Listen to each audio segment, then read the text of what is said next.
अवधूत चिंतन श्री गुरुदेव दत्त श्री स्वामी समर्थ तुम्हा सर्वांचं आपल्या यूट्यूब चॅनलमध्ये खूप खूप स्वागत करते. आजचा दिवस तुम्हाला खूप छान सुखाचा आणि आनंदाचा जाऊ ही स्वामींच्या चरणी प्रार्थना. आणि आज या नवीन व्हिडिओला सुरुवात करते.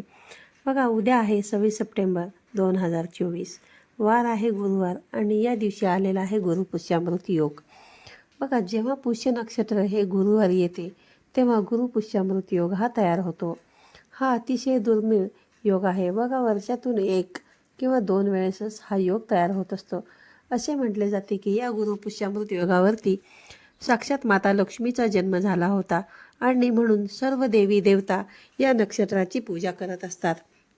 हा दिवस अतिशय शुभ आणि महत्त्वाचा मानला जातो आणि म्हणून या दिवशी कुठलेही शुभ कार्य करण्यासाठी वेगळा मुहूर्त हा पाहिला जात नाही. या दिवशी बघा, आपण जे काही काम करतो तर ते आपल्याकडे अखंड निरंतर चिरंतर कायमस्वरूपी राहते आणि त्याचे जे फळ आहे ते सुद्धा आपल्याला अखंड प्राप्त होतं. आणि म्हणूनच या दिवशी अनेक जण सोने चांदी खरेदी करत असतात. एखादं शुभ कार्य करायचं असेल तर ते सुद्धा या दिवशी केलं जातं. जमीन खरेदी करणे, नवीन घर खरेदी करणे, तसेच काही महत्त्वाची कामेसुद्धा या दिवशी पूर्ण केली जातात. ज्या लोकांना कोणत्याही कामामध्ये यश मिळत नाही, सतत अपयश मिळत असतं, अशी लोक बघा या दिवशी त्यांची महत्त्वाची कामे पूर्ण करत असतात. यामुळे त्यांना त्यांच्या कामामध्ये 100% यश मिळत असते. आणि म्हणूनच या दिवशी आपल्या वास्तुशास्त्रामध्ये करण्यासाठी काही प्रभावी उपाय सांगितले जातात. आज या व्हिडिओमध्ये मी तुम्हाला एक अतिशय असा प्रभावी असा उपाय सांगणार आहे.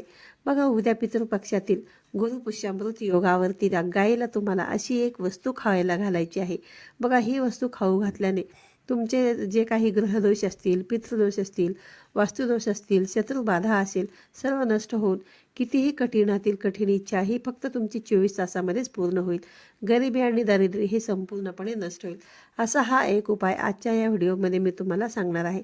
त्यामुळे तुम्ही हा व्हिडिओ शेवटपर्यंत पहा. चॅनलवरती नवीन असाल तर चॅनलला सबस्क्राईब करा आणि असेच माहितीपूर्ण आणि नवनवीन व्हिडिओ पाहण्यासाठी बेल आयकॉनला प्रेस करा आणि कमेंट बॉक्समध्ये ओम नमो भगवते वासुदेवाय लिहायला विसरू नका. तर पहा, बघा, सध्या पितृपक्ष पंधरवडा चालू आहे आणि या पितृपक्षामध्येच गुरुपुष्यामृत योग हा तयार झालेला आहे. आपल्या बघा, हिंदू धर्मामध्ये प्रत्येक दिवस हा कोणत्या ना कोणत्या देवी देवतांना समर्पित केलेला आहे. उद्याच्या दिवशी गुरुवार आहे आणि गुरुवार हा भगवान श्री हरी विष्णू आणि माता लक्ष्मी यांना समर्पित आहे आणि आपले स्वामी महाराजांना सुद्धा हा दिवस समर्पित आहे. तसेच बघा, या गुरुपुष्यामृत योगावरती आपण माता लक्ष्मी, भगवान श्री हरी विष्णू आणि कुबेर देवता यांची पूजा करत असतो. आणि गायीला सुद्धा बघा माता लक्ष्मीचं प्रतीक मानलं गेलेलं आहे. या गायीला मातेचा दर्जा दिला गेला आहे. गाय ही बघा अतिशय पवित्र आणि पूजनीय आहे. गायीची पूजा केली तर बघा 33 कोटी देवी देवतांची कृपा आपल्याला प्राप्त होऊ शकते, अशी देखील मान्यता आहे. त्यामुळे गायीला पवित्र आणि पूजनीय मानले गेले आहे. ज्या प्रकारे बघा माता लक्ष्मीचा जन्म हा समुद्र मंथनातून झाला, अगदी त्याच प्रकारे गायीचा जन्मसुद्धा समुद्र मंथनातूनच झालेला आहे. गाय ही बघा विश्वाची माता मानली गेलेली आहे. जो व्यक्ती नित्यनेमाने गायीची पूजा करतो त्या व्यक्तीच्या सर्व मनोकामना पूर्ण होतात. त्या व्यक्तीच्या जीवनामध्ये गरिबी ही नावाला सुद्धा उरत नाही. आणि म्हणूनच उद्याच्या या अतिशय शुभ आणि महत्त्वाच्या दिवशी आपल्याला गायीला ही एक वस्तू खाऊ घालायची आहे. बघा, जर तुम्हाला सतत आर्थिक अडचणी येत असतील, पैशांच्या अडचणी भासत असतील, तुमच्याकडे पैसा येतो पण तो टिकत नाही, एखादा व्यवसाय असेल तो चांगला चालत नसेल किंवा हातातून किंवा घरातून जास्त प्रमाणामध्ये वायफळ पैसा खर्च होत असेल, लक्ष्मी तुमच्यावरती प्रसन्न होत नसेल, तर यासाठी तुम्हाला हा जो उपाय आहे तर तो करायचा आहे. त्याचबरोबर बघा, जर घरामध्ये सततची भांडणे, मतभेद, कलह होत असेल तर आपल्या घरामध्ये काही ग्रहदोष असतील, वास्तुदोष असतील, शत्रुपीडा असेल, पितृदोष असतील, तर यासारखे जे दोष आहेत ते दोष दूर होण्यासाठी सुद्धा हा जो उपाय आहे तो अतिशय प्रभावी मानला जातो. त्याचबरोबर जर तुमच्या मनामध्ये भरपूर खूप दिवसापासून बघा एखादी इच्छा, प्रबळ इच्छा आहे, नोकरीबद्दलची असेल, धनप्राप्तीबद्दलची असेल, मुलांच्या प्रगतीबद्दल असेल किंवा लवकरात लवकर तुम्हाला कर्जामधून मुक्त व्हायचं असेल, तर तुमच्या मनातील कुठलीही कठीणातील कठीण इच्छा पूर्ण होण्यासाठी तुम्ही हा जो उपाय आहे तो करू शकता. आज मी तुम्हाला हा जो उपाय सांगणार आहे, हा उपाय तुम्ही उद्याच्या दिवशी संपूर्ण दिवसभरामध्ये कधीही करू शकता.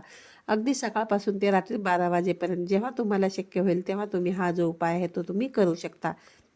बघा, तुम्हाला काय करायचं आहे, उद्याच्या दिवशी सकाळी लवकर उठायचे आहे, स्नान करायचे आहेत, स्वच्छ कपडे परिधान करायचे आहेत.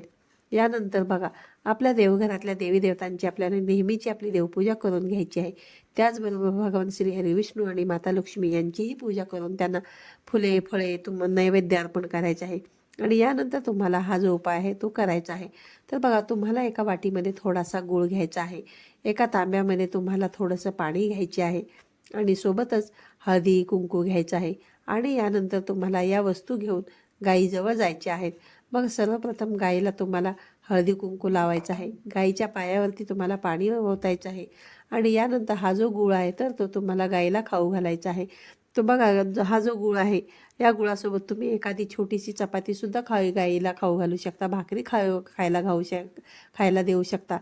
बघा, हे गूळ आणि चपाती, गूळ चपाती खाऊ घातल्यानंतर तुम्हाला बघा गाईच्या खांद्यावरून म्हणजेच पाठीवरून तुम्हाला हात फिरवायचा आहे आणि मनोमन तुमची इच्छा तुम्हाला व्यक्त करायची आहे.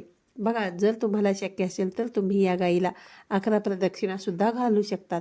या प्रदक्षिणा घालत असताना तुम्हाला ओम नमो भगवते वासुदेवाय नमः हा मंत्र म्हणत तुम्हाला 11 प्रदक्षिणा घालायच्या आहेत आणि मनोभावे तुम्हाला गाईला प्रार्थना करून तुमची इच्छित मनोकामना व्यक्त करायची आहेत.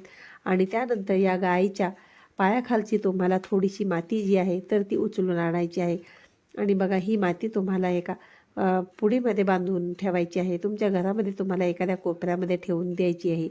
जर बघा, आपल्या घरामध्ये ग्रहदोष असतील, पितृदोष असतील, वास्तुदोष असतील, यामुळे बघा आपल्या घरामध्ये सतत अडचणी येत असतील, वादविवाद होत असतील, तर यासारख्या सर्व समस्या या संपूर्णपणे नष्ट होतात. म्हणून अशी थोडीशी ही माती तुम्हाला उद्याच्या दिवशी घरात आणून ठेवायची आहे. तर बघा, या दिवशी आपण ज्या काही गोष्टी करत असतो तर त्या आपल्याकडे अखंड राहत असतात, त्या कधीही संपत होत नाही, अक्षय राहतात. म्हणून तुम्ही अशी माती तुमच्या घरामध्ये आणून ठेवली तर तुमच्या घरातील ज्या काही अडचणी असतील त्या संपूर्णपणे नष्ट होतील.